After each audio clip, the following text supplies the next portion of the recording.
भारतीय सण उत्सवामागं विज्ञान आणि निसर्ग रक्षणाचा विचार आहे। गुढीपाडव्याच्या निमित्तानं बांबू आणि कडुलिंबाची रोपं लावा आणि पुढच्या गुढीपाडव्याला त्याचं पूजन करा असं आवाहन निसर्गमित्र परिवार आणि आदर्श सहेली मंचनं केलं आहे। या संस्थांनी कडुलिंब आणि बांबूचं रोप दत्तक देऊन त्याचं संगोपन करण्याची मोहीम सुरू केली आहे।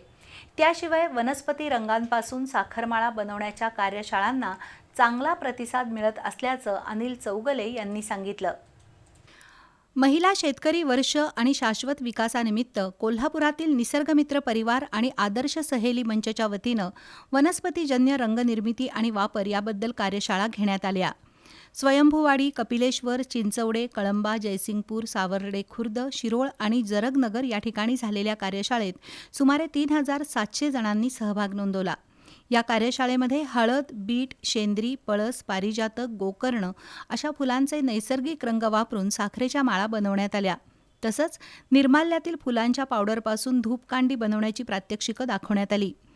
यंदा पर्यावरणपूरक गुढीपाडवा साजरा करावा यासाठी वनस्पतीजन्य रंगापासून तयार केलेली साखरेची माळ वापरावी।